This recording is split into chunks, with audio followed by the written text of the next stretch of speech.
அக்கா, இப்ப என்ன வேலையை கிடைச்சிருச்சு, ட்ரை பண்ணி பாப்போம், கிடைச்சா போலாம். சரி, ஒருவேளை வேலை கிடைச்சிச்சுன்னா என்ன பண்ணுவ? கிடைச்சதுன்னா கண்டிப்பா வேலைக்கு போவேன்.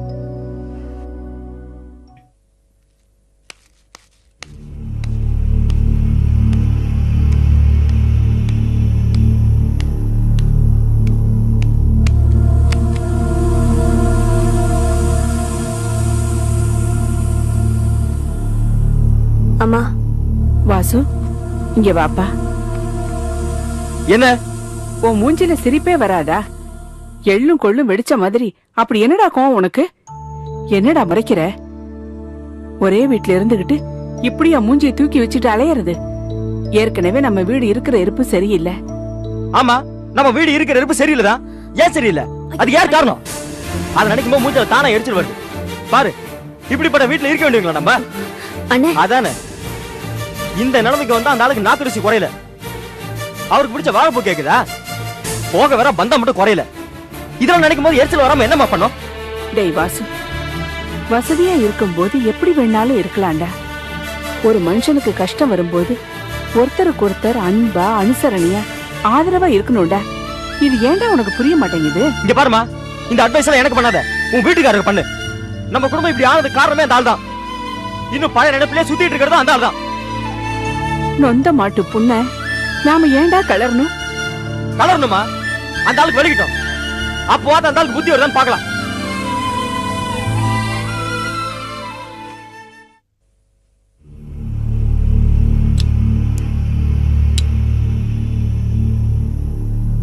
வாசு, டேய், நான் உன்னை பெத்த அப்பன்டா. என்னது, எனக்கு வலிச்சா உனக்கு சந்தோஷமா? நேரண்டா. டேய், நீ என்னை பல முறை இப்படி பேசியிருக்க, பரவாயில்ல. என்னை வீட்டுல இருந்து எவ்வளவு நாளும் பேசு, நான் கேட்டுக்கிறேன். ஆனா இன்னைக்கு கோயில நடந்துக்கிற மாதிரி 10 பேர் இருக்கும்போது நடந்துக்காதப்பா. அத கூட என்னுடைய மான மரியாதை போயிரும்னு சொல்லப்பா. நம்ம குடும்பத்தோட மான மரியாதை போயிரும் தான் சொல்றேன். குடும்பத்தோட மானமா? இன்னும் நம்ம குடும்பத்துக்கு மான மரியாதை இருக்கா? ஏன் அப்படி வாய்ப்பு சும்மா போய் சொல்றீங்க? ரோஷன் கட்டு.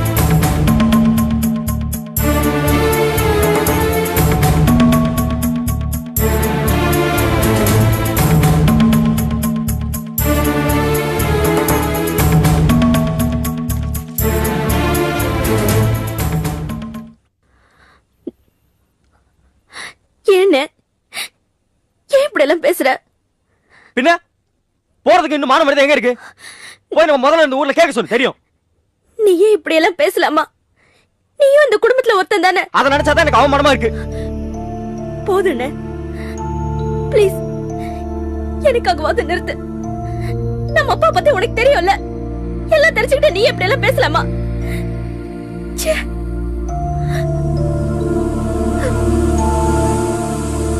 சக்தி, சாரிமா, உன்னை கஷ்டப்படுத்தணும்னு இந்த மாதிரி பேசல. நான் கஷ்டப்படுறது இருக்கட்டும். இனி இந்த வீட்ல உன்னால யாரும் கஷ்டப்படக்கூடாது, அதானே என்னோட ஆசை.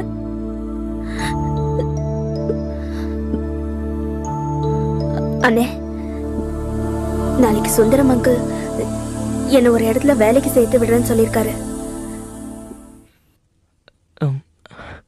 எங்க? லாரி டிரான்ஸ்போர்ட் கம்பெனியா? அவங்க நமக்கு தூரத்து சொந்தமா?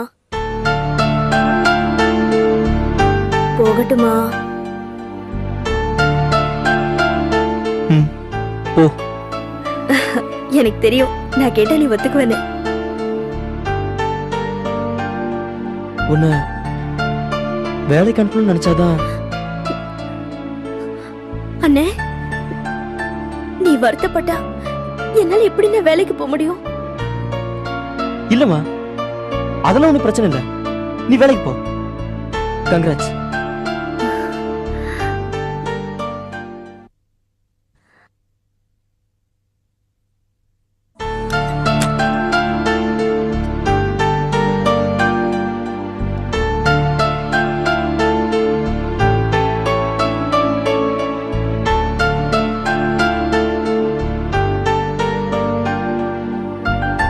என்னங்க?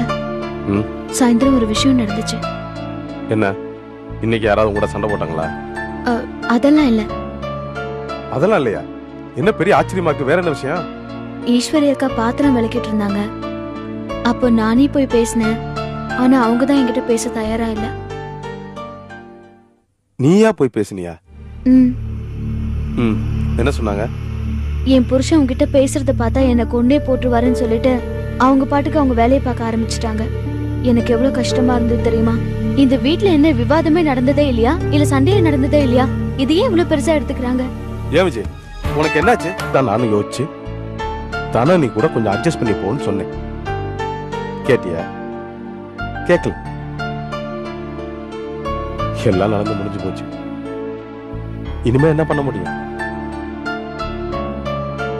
இங்க பாரு விஜய், இனிமே நீ எங்க வீட்டு ஆளுகளா இருந்தாலும் சரி, உங்க வீட்டு ஆளுகளா இருந்தாலும் சரி, அவங்க கிட்ட விரோதம் பார்க்காம கொஞ்சம் அனுசரிச்சு எல்லார் கூடயும் சகஜமா பேசி பழகிறதுக்கு முயற்சி பண்ணு. நம்மள மாதிரி குடும்பங்கள்ல சண்டை சச்சரவுங்கிறது ரொம்ப சகஜம்.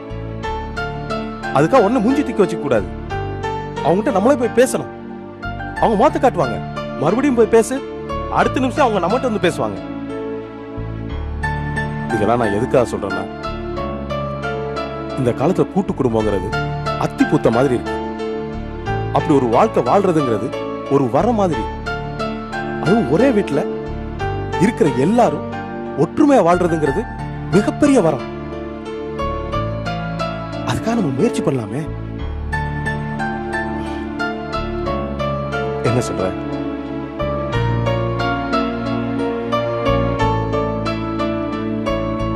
படு.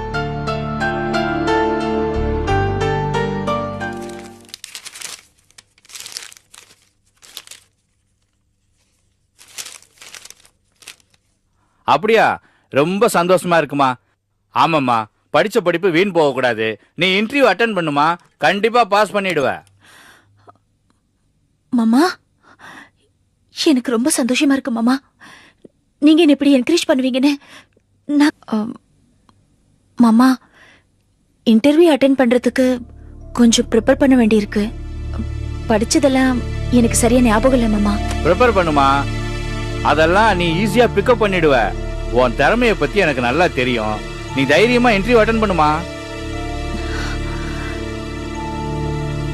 மாமா, அவர் எப்படி இருக்காரு? அத பத்தி என்னம்மா, நம்ம வீட்டு மகாராணிங்களோட அதிர்ஷ்டத்தை பத்தி சில மரமண்டைங்களுக்கு தெரியாது. அந்த ஜென்மங்களை பத்தி நீ ஏன் கவலைப்படுற? மாமா, எனக்கு இந்த வேலை நிச்சயம் கிடைச்சிரும்ல? நிச்சயமா கிடைக்கும். இந்த வேலை கிடைச்சி நீ கை நிறைய சம்பாரிச்சு ஓஹோன்னு வர போற பாரு. ரொம்ப தேங்க்ஸ் மாமா. அட என்னம்மா நீ இதுக்கெல்லாம் போய் தேங்க்ஸ் சொல்லிக்கிட்டு. ஆமா, இதுக்கு உங்க அப்பா ஒத்துக்கிட்டாருல? அப்பா வேண்டான்னு சொல்ல மாட்டாரு. இருந்தாலும் உங்க பிள்ளைகிட்ட கேட்க வேண்டாமா மாமா? என்னது, இவங்கிட்டயா? அது எதுக்குமா? அதான் நான் சொல்றேன்ல, எல்லாம் கரெக்டா நடக்கும். நீ எதை பத்தியும் கவலைப்பாம தெம்பா மேற்கொண்டு நடக்க வேண்டியதை பாரு. என்ன வச்சுட்டு மாமா? சரிங்க மாமா. சரிம்மா. அப்பா என்னப்பா? என்னது என்ன? ஏதோ வேலை வேலைன்னு பேசிட்டு இருந்தீங்க. யாரு போன்ல? அதெல்லாம் உனக்கு தேவையில்லாத விஷயம். அப்பா என்னப்பா விஷயம்? எங்க இருந்து பேசுனாங்க? யாரு போன்ல? ஏதோ வேலை வேலைன்னு பேசிட்டு இருந்தீங்க. டேய், உனக்கு தேவையில்லாத விஷயம் தானே சொல்லல. சும்மா ஏன்டா ஆளை போட்டு நச்சரிச்சு? நம்ம வீட்டுக்கு போன் வருது. யாரு என்ன நான் விவரம் கேட்க மாட்டேனா? எதுக்கு என்கிட்ட மறைக்கிறீங்க? யாரு போன்லன்னு சொல்லுங்க. டேய், ரொம்ப நாளுக்கு அப்புறம் ஒரு சந்தோஷமான செய்தி வந்திருக்கு. நான் ரொம்ப நிம்மதியா இருக்கேன். தொண பேசி மூட் அவுட் பண்ணாத. என்னப்பா நான் பாட்டு கேட்டுட்டே இருக்கேன், நீங்க எதுவும் சொல்லாம போயிட்டு இருக்கீங்க. டேய், நீ எத்தனை நாள் உருன்னு மூஞ்ச தூக்கி வச்சுக்கிட்டு அந்த ரூமுக்குள்ள போய் கதவை சாத்திட்டு இருப்ப. இன்னைக்கு சந்தோஷமா என் ரூம் கதவை சாத்திக்கிறேன். அப்பா அப்பா அப்பா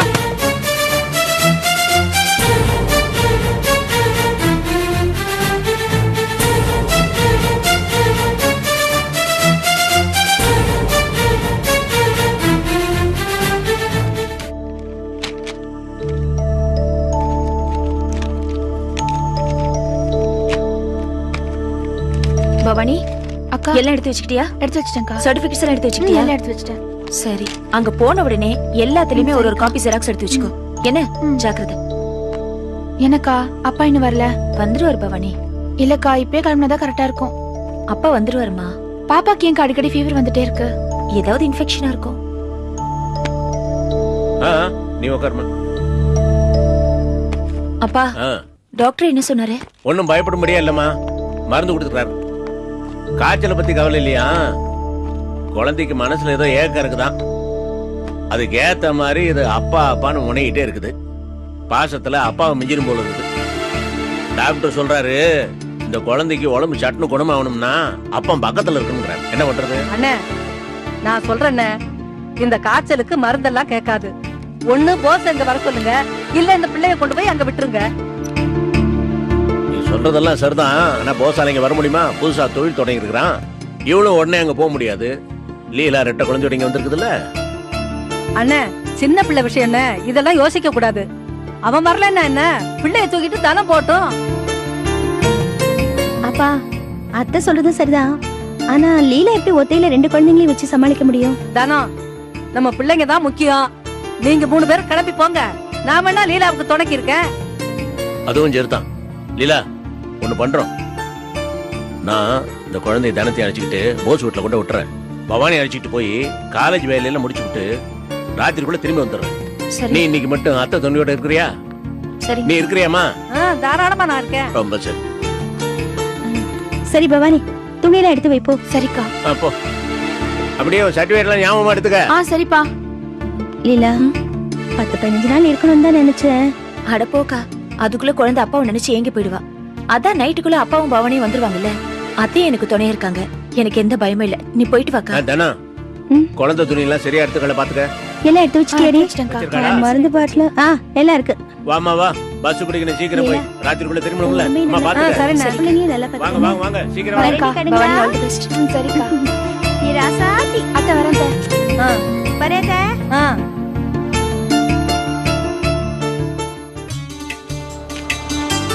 செல்வம் வாங்க சார். வணக்கம் சார். என்ன மார்க்கம்? அட உட்காருப்பா, இது ஓ இடம், உட்காரு. இல்ல நீங்க உட்காருங்க. உட்காருமா, உட்காரு செல்வம். எப்படி இருக்க மாணிக்கம்? நல்லா இருக்கும். நீங்க எப்படி இருக்கீங்க? நான் நல்லா இருக்கேன்ப்பா. இவ பேர் சக்தி. வணக்கங்க. வணக்கம். செல்வம், நேத்து கோவில்ல கூட பாத்தியே. மாணிக்கம், இவங்கெல்லாம் ரொம்ப தூரத்து உறவு.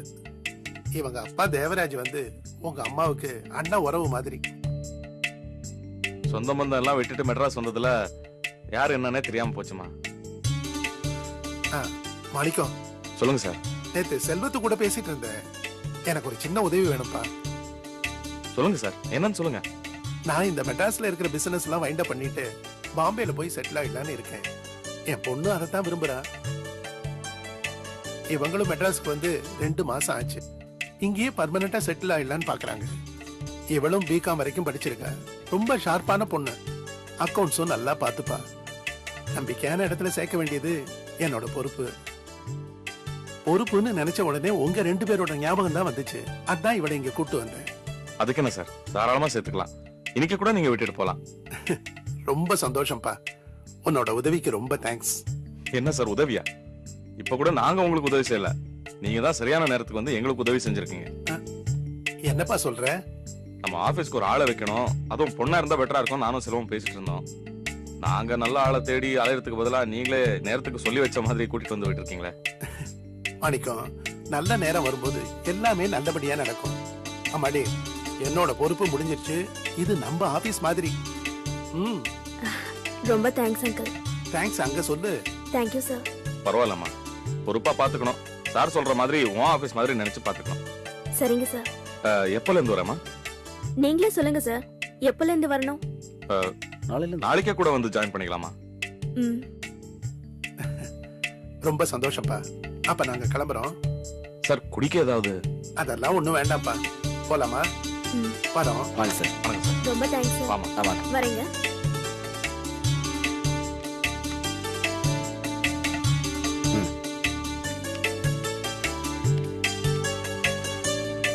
என்னடா செல்வம், இந்த பொண்ணு சரியா வருவான்னு நினைக்கிறியா? எனக்கு என்னமோ ஓகே தான் போடுது. Correct sir. சரி, நான் போய் சிதம்பரம் மாவட்டம் கொடுத்துட்டு வந்துடுறேன். என் மருமக லீலாவுக்கு ஏதோ இன்டர்வியூ வந்திருக்கான் எம்ப்ளாய்மெண்ட் எக்ஸ்சேஞ்சில இருந்து. விவரமான பொண்ணு, அதெல்லாம் பாஸ் ஆயிடும். அதான் நேற்று போன்ல பேசிக்கிட்டு இருந்தேன். போதுமா? அப்ப அந்த வேலை அவளுக்கு லீலாவுக்கு அந்த வேலை கிடைக்குமா? லீலாவோட திறமைக்கும் அவளோட தகுதிக்கும் நிச்சயம் இந்த வேலை கிடைச்சிடும். எனக்கு அதுல சந்தேகம் இல்லை. அப்ப லீலா வேலைக்கு போவல? என்னடா இது கேள்வி? வேலை கிடைச்சா நிச்சயமா போகத்தான் செய்வா. அது எப்படிப்பா? என்ன கேட்காம எப்படி போவா? ஏன், எதுக்காக உன்னை கேட்கணும்? என்ன பேசுறீங்க? நான் புருஷன், அவளை தொட்டு தாலி கட்டி இருக்கேன். பெருசா தாலி கட்டிடா போதுமாடா? ஒருத்தன் புருஷனுக்கு உண்டான அத்தனை தகுதிகளையும் வச்சுக்கிட்டு முழுமையான ஒரு கணவனா இருக்கணும்டா. சும்மா தாலியை கட்டிட்டேன், தகரத்தை கட்டிட்டேன். டேய், பெத்த பிள்ளைங்களை வெறுத்து ஒதுக்குற ஒருத்தனை எந்த பொண்ணும் புருஷனா மட்டும் இல்லடா, மனுஷனா கூட மதிக்க மாட்டான். இனிமே அவ பிள்ளைகளை அவதாண்டா சம்பாரிச்சு காப்பாத்தணும். அத உன்கிட்ட கேட்கறதுக்கு என்னடா இருக்கு? எதுக்காக உன்கிட்ட சம்மதம் கேட்கணும்? என்னடா வாயடிச்சு போயிட்ட? புருஷங்கிறது ஒரு சௌரியமான பதவி நினைச்சிட்டு இருக்கியா? பொம்பளைங்க கிட்ட சோகம் தேடுறதும் அவ சமைச்சு வச்சதை சாப்பிடுறதும் அதிகாரம் பண்றதுக்கு தான் நீ தாலி கட்டின நினைச்சிட்டு இருக்கியா? இந்த மாதிரி அடாவடித்தனம் பண்றதுக்கு உண்டான லைசன்ஸ் இல்லடா தாலி. புருஷன் பொண்டாட்டி ரெண்டு பேரும் பொறுப்புகளை உணர்ந்துகிட்டு சந்தோஷமா வாழ்றதுக்கு உண்டான அடையாளம் தாண்டா அது. எது தேவையோ அதை மட்டும் ஏத்துக்கிட்டு உனக்கு எது தேவையில்லையோ அதை ஒதுக்கி வைக்கிறது என்னடா நியாயம்? டேய், பிரசவ வேதனை என்னன்னு தெரியுமாடா உனக்கு? ரெண்டு பிள்ளைங்களை பெத்து போட்டு கிடக்கிற ஒருத்திய பட்டும் படாம பார்த்துட்டு ஓடுற ஒரு புருஷனை பத்தி ஒரு பொம்பளை என்னடா நினைப்பா? அவன் மேல அவளுக்கு என்னடா மரியாதை இருக்கும்? காரி துப்ப மாட்டான் உன்ன? ஒரு மனுஷன் கிட்ட இருக்கிற சுயநலமும் கோழத்தனமும் ரொம்ப ரொம்ப அருவருப்பானதுடா. எந்த பொம்பளையும் புருஷன் கிட்ட இந்த மாதிரி குணங்களை சகிச்சுக்கிட்டு இருக்க மாட்டாடா. ஆனா லீலா ரொம்ப தெளிவான பொண்ணு. எத்தனையோ காரணங்களுக்காக உன்னை சகிச்சுக்கிட்டா, உன்னை புரிஞ்சு நடந்துகிட்டா. ஆனா எல்லாத்துக்கும் ஒரு அளவு இருக்குப்பா. உனக்கு தான் எந்த அளவும் கிடையாது. மத்தவங்களும் அதே மாதிரி இருப்பாங்களா என்ன? லீலாவோட பொறுமை எல்லாம் தாண்டிடுச்சுன்னு தான் நான் நினைக்கிறேன். என்னடா அமைதி ஆயிட்ட?